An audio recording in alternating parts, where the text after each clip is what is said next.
At the same time, that family is taking action to try to remove that gator permanently. News Channel 5's Gabrielle Saran is live in Boca Raton tonight with this story you'll see only on 5. Gabrielle? Shannon, the family has brought in a gator trapper who right now is working to remove that gator. It was Sunday, Easter Sunday, when Anthony Monte's dog disappeared from this yard and headed toward the canal, only to return shaken and mauled. I want to warn you, some of the video you're about to see may be disturbing. This is Lily, a 6-year-old Yorkie mix. A gator sank its teeth into her. Now she's fighting to survive at a veterinary hospital. It was almost like a dream. I couldn't believe what I was seeing. Stitches around Lily's neck and tubes coming from her hips show where the gator gripped. When you see something or someone you love all torn up like that and you see all that blood, you panic right away. The attack happened Easter Sunday. I didn't really hear any noise. I didn't see anything. Lily's owner, Anthony Monte, was doing yard work outside his home. I bent down to pet her, and I was in shock because I saw all this blood and this big gaping wounds everywhere. And we wrapped her in a towel and rushed her here. Staff at Clintmore Animal Hospital began treating her immediately. The injuries were very bad and severe. The puncture wounds were deep. It wasn't going to be an easy case. Pictures show the challenges faced by veterinarians and the emergency surgery that followed. It's a difficult procedure. I mean, you have to be able to clean it out, and especially there were nerves cut, so it's for a more advanced, more experienced surgeon. Vets say the challenge now is Lily's recovery. Her little body will have to work hard to fight the infection. So we're still worried that she could go into septic shock. We want to get the word out so this doesn't happen to somebody else's pet. And Lily is staying at the animal hospital where she's on antibiotics and strong pain medication. Her family says she's an irreplaceable part of their family. We're live in Boca Raton. Gabrielle Saran, WPTV News Channel 5. Despite the insistence that they are safe, students and teachers have yet to return to 2 portable classrooms at Morningside Elementary School in Port St. Lucie. Now, we first told you last week how students and teachers say they were feeling ill, becoming sick after an outdoor plumbing issue created odor problems. Parents were upset that they didn't know about the issue until Monday, even though the district had been made aware of the problem on April 5th. A school district spokeswoman told News Channel 5 they're being cautious before reopening the classrooms. We just want to make sure that everyone feels very safe in the fact that the classrooms are safe for children, safe for staff, and that when they do go back in, it is a positive learning environment.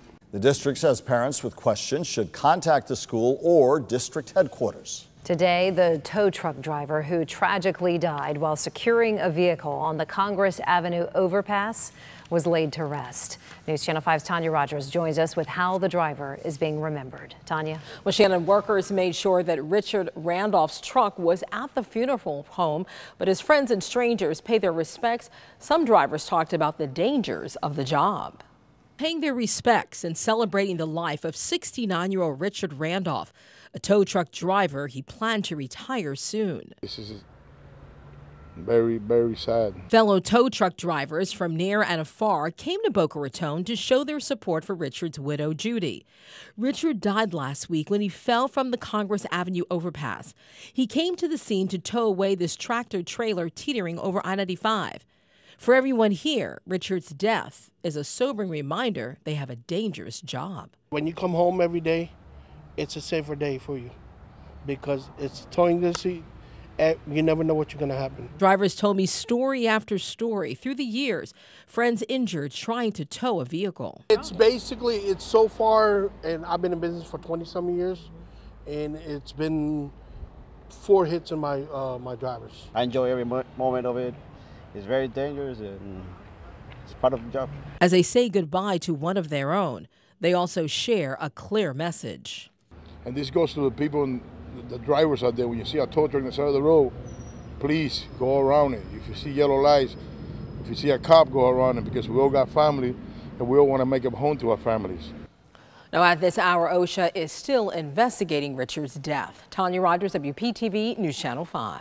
The director of an area assisted living facility is arrested for stealing from residents. How sheriff's deputies say she got caught. Owners of tire shops around West Palm Beach say they are seeing more and more tires flattened by nails. What some people believe is the reason there are just more nails lying around the streets.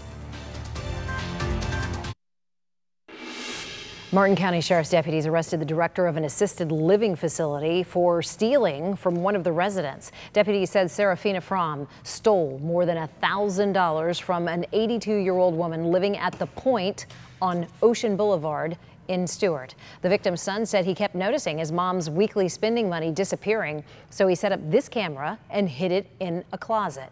Deputies said when Fromm came in and stole money from the purse, the son confronted her. Fromm is now charged with burglary. Delray Beach police are still looking for the person who hit a pedestrian and drove off this past weekend, and now they're releasing video of the hit and run. And a caution, it is disturbing, but they want people to see this. In the upper left corner of your screen, you see a car, and the victim, Scott Metesky, fly above the car before landing in the road. The car just keeps on going. Police say it was a newer model 4-door Honda Civic. Now, Metesky remains in the hospital, and somebody out there knows who was driving that car. Police say he is in critical but stable condition in that hospital, by the way. Please call Delray Beach Police with any information.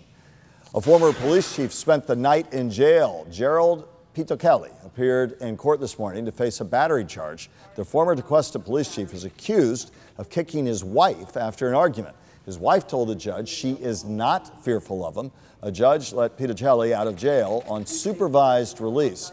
She ordered him to seek treatment for anger and alcohol issues within 48 hours. Consultants weigh in on the layout of downtown West Palm Beach, the tips they have for making the area more accessible and attractive. And a police detective trying to get to work gets goosed.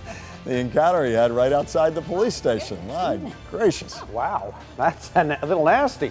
All right, we are looking at nice weather this evening, but changes on the way. Heat returns and then a cool front, the timing coming up.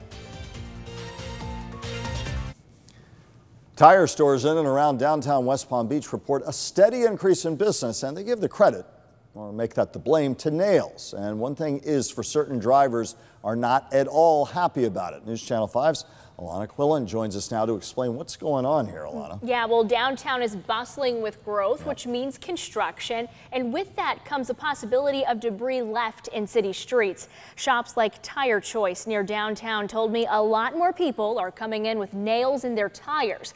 While there's no proof construction debris is to blame, they believe objects are falling off trucks and machinery that's driving through the city. Now, experts say if your tire loses pressure, pull over immediately.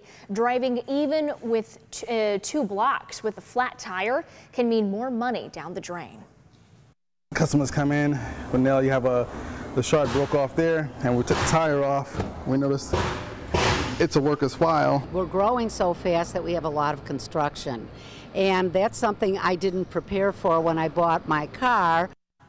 I spoke to a worker at one of the construction sites. He told me they have crews set aside to clean up debris. They also have barricades to keep stray objects away from the streets. I also called West Palm Beach Public Works. They send street sweepers to clean downtown about once a week. Alana Quillen, WPTV News Channel 5.